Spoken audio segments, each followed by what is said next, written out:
99 years old, and yeah, thanks. And yeah, Jacob, but as I've gotten older, I have developed a neck that looks like a 90-year-old vagina. And so I thought maybe I should try some of that spray stuff, and I did, and look at this. It's a miracle. I know, it's a miracle.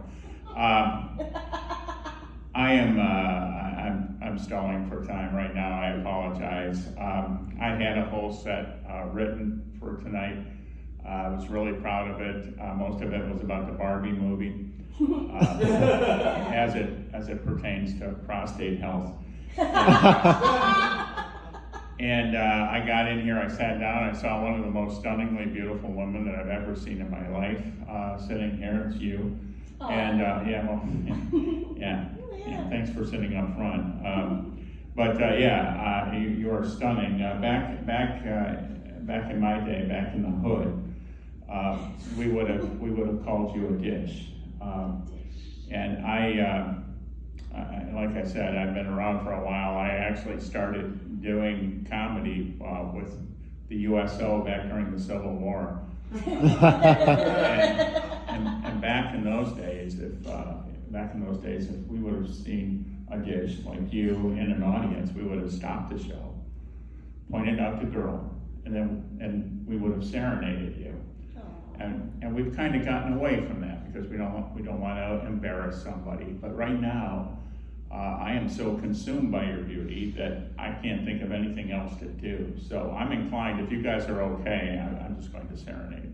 Are you okay with that? Sure. Awesome. All right. So here it is. Okay, you just kind of sit back and enjoy this. This is going to be terrific.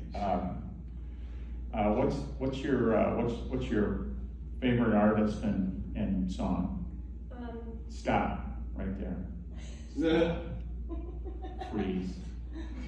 Ladies and gentlemen, this reminds me of something that I think about almost every day. I'm just kind of wondering if you think along the same lines.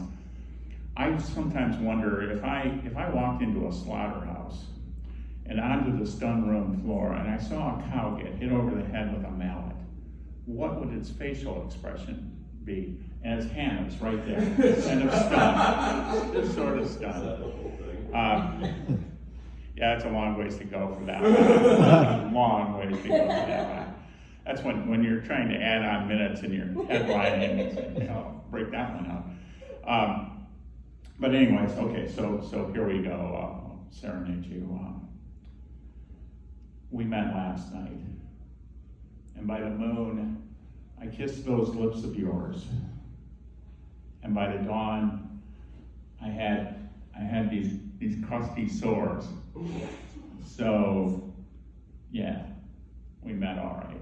And actually, there's more to that song. I'm not going to go on with it. And the reason is, and this is going to break your heart, Hannah, I'm married, okay? My wife's name is Beth. We have been married for 35 years, everybody.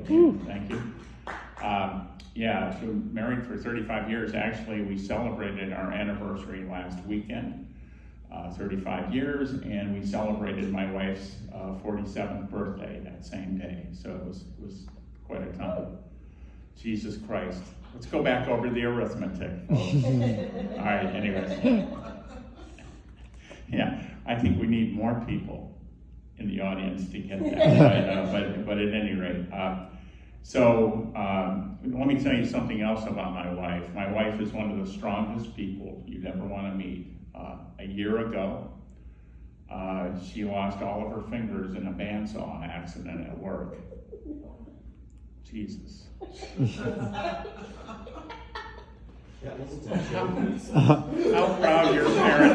How proud your parents must be.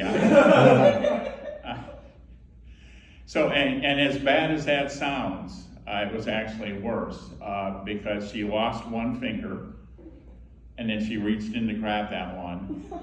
She lost another, and then one thing leads to another, and 10 minutes later she had no fingers at all. I guess I'll just tell you, something about me. In our house, I am considered the person that always has the right words to say. If somebody needs to be bucked up, I do it. If somebody, whatever, I'm the person with the right words. And I walked into the living room, a few months back, and my wife was sitting there, and she was sobbing. She was just sobbing.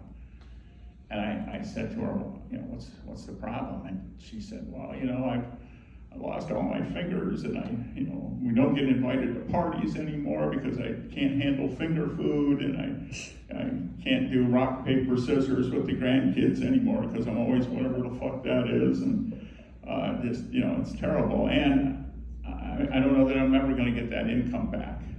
And I said, honey, stop. Stop. All we can do is keep our fingers crossed.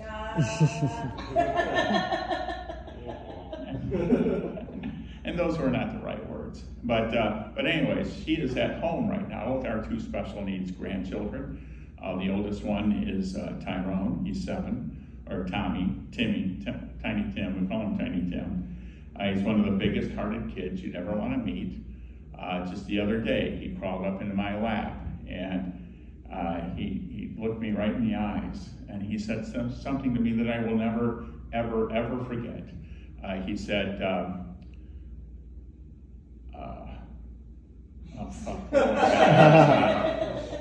It was something like God bless us everyone. It was kind of cute. Just about the time that he said that, I heard this soft clanking, and I looked down, and there's my little granddaughter, Mary, Mildred. And she was just laying there, and she was just tapping on the side of her iron lung. No, it's cool. She just does that when she wants attention. Or when her oxygen's running low. I can never remember which. But at any rate, so when I left home this morning, my wife was standing in the doorway, big smile, and she was waving goodbye to me. And that brings us to here and now, Hannah.